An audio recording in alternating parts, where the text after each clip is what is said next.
Hello everyone, welcome to my YouTube channel. आप सभी का स्वागत है हमारे आज के इस वीडियो में। और अभी तक आप सभी लोग जान चुके हैं कि कल रात को जो है ग्रुप डी की वैकेंसी का इंटेंट नोटिस आ चुका है।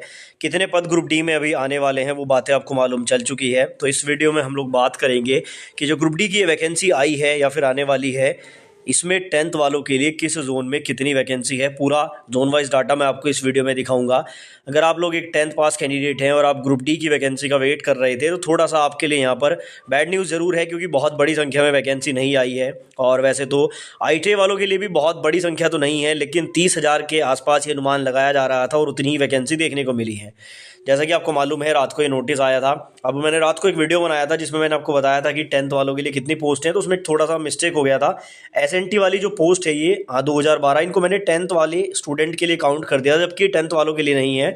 मैंने जो नोटिस है रेलवे का जिसमें क्वालिफिकेशन के बारे में डिस्कस किया गया है, वहाँ पे जब देखा तो एसएनटी वाली पोस्ट भी आईटीआई वालों के लिए है। यानी कि ओवरऑल इस पूरी वैकेंसी में केवल एक ही पोस्ट है पॉइंट्समैन बी की। ये 5,058 पोस्ट हैं जिस पर 10th वाले कैंडिडेट अप्लाई कर सकते हैं। अब ये 5,058 भी दिखने में थोड़ा ठीक लग रहा है, लेकिन जब इसको जोन वाइज डिस्ट्रीब्यूट किया मैंने, सभी जोन का मैंने अलग अलग निकाला कि कहाँ पर कितनी वैकेंसी है पॉइंट्समैन की, तो उसके बाद ये डाटा और भी चौंकाने वाला है। क्योंकि देखो 10th पास की अगर यहाँ पे बात हो रही है तो 10th पास में सभी एसएससी के स्टूडेंट भी आ जाते हैं, बैंकिंग वाले स्टूडेंट भी आ जाते हैं, बीएड किया हुआ स्टूडेंट भी आ जाता है, पीएचडी किया हुआ स्टूडेंट भी आ जाता है।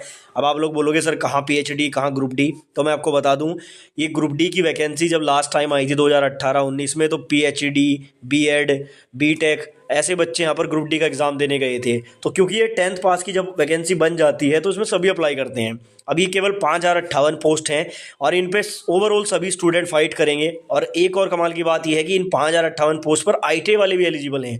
मतलब कि देखो 10th वालों के लिए तो इस वैकेंसी में ज़्यादा कुछ है नहीं, वैसे ये मैं आपको सच्चाई बता रहा हूँ। और जब इसको जोन वाइज डिस्ट्रीब्यूट करेंगे तो ये और भी कम हो जाएगा। तो चलो पहले मैं आपको जोन वाइज भी दिखा देता हूँ कि 10th वालों के लिए कहाँ पर कितनी वैकेंसी रहने वाली है। तो ये मैंने पूरा जो है जोन वाइज लिख दिया यहाँ पे। सबसे जो कम वैकेंसी रहेंगी 10th वालों के लिए वो साउथ ईस्टर्न रेलवे रांची में है, 151 पद हैं पॉइंट्समैन के। और जब इसको आप लोग इस तरह से बांटोगे, UR, OBC, SC, ST, EWS, ex serviceman, CCA candidate, पीडब्ल्यूबीडी, ठीक है ना, ये मोटे मोटे मैंने आपको बता दिया है। 1 2 3 4 5 6 7 8, ये 151 वैकेंसी 8 ग्रुप में बटेंगी। क्योंकि देखो पीडब्ल्यूबीडी जो है, ठीक है, और जो सीसीए हैं, एक्स सर्विसमैन है, वो भी सब यहीं से आएंगे। तो ये कितनी वैकेंसी आपके हिस्से में आएगी आप खुद अंदाजा लगा लो। ये इस तरह से नंबर आएगा 12 5 3, इस तरह से वैकेंसीज निकल कर आएंगी 10th वालों के लिए। बात करते हैं सेकंड नंबर की, जो लोवेस्ट वैकेंसी रहेगी वो बेंगलोर में साउथ वेस्टर्न रेलवे में 165 है पॉइंट्समैन की। ईसीआर यानी कि पटना में 193 है। ये मैंने बढ़ते हुए क्रम में यहाँ पे लिखी है ताकि आपको चीज़ें समझ में आ जाएं। साउदर्न रेलवे चेन्नई में केवल 199 पद रहेंगे पॉइंट्समैन के। और एक चीज़ मैं आपको बता दूं, ये जो इंडेंट नोटिस अभी जारी हुआ है ना, तो वैकेंसी लगभग यही रहती है, क्योंकि जितनी वैकेंसी का भी इंडेंट नोटिस पहले आया और जब एक्चुअल नोटिफिकेशन आया तो वही नंबर देखने को मिला।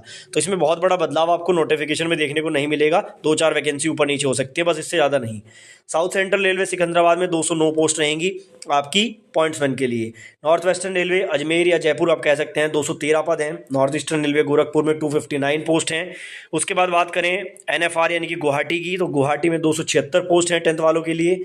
वेस्ट सेंट्रल रेलवे भोपाल में 280 हैं, भुवनेश्वर में 319 हैं, ईस्टर्न रेलवे कोलकाता में 339, सेंट्रल रेलवे मुंबई में 414, south east central railway Bilaspur में 416, वेस्टर्न रेलवे अहमदाबाद में 506, और उसके बाद है नॉर्थ सेंट्रल रेलवे इलाहाबाद में 519। और सबसे ज़्यादा जो पोस्ट 10th वालों के लिए रहेंगी वो है आपका चंडीगढ़ जोन, 600 पद हैं यहाँ पर। तो अगर थोड़ा बहुत आपको यहाँ पर वैकेंसीज कुछ मिलेंगी 10th वालों की देखने के लिए, तो ये 3 जोन हैं जिसमें अहमदाबाद, इलाहाबाद और चंडीगढ़ शामिल है। क्योंकि जब यहाँ पर 500 का ये ब्रेक करेंगे इनको जब हम, तो थोड़ा थोड़ा वैकेंसी आपको 20-30 इस तरह से देखने को मिल जाएंगे। टोटल 5,058 पदों पर 10th वाले एलिजिबल रहेंगे।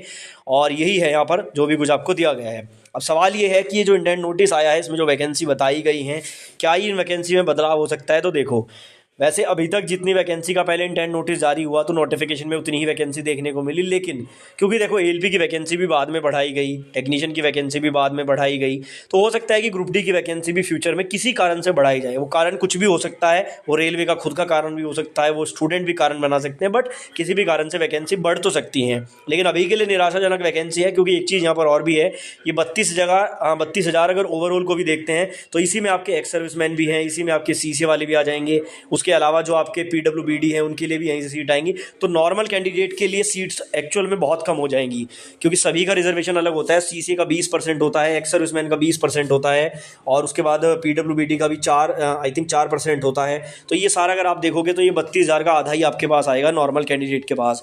तो नो डाउट की वैकेंसी आपकी बढ़नी चाहिए, और कमेंट में अपनी राय जरूर दें अगर आप लोग वैकेंसी बढ़वाना चाहते हैं तो उसके लिए क्या आगे कदम उठाने चाहिए वो भी आप लोग कमेंट बॉक्स में बता सकते हैं।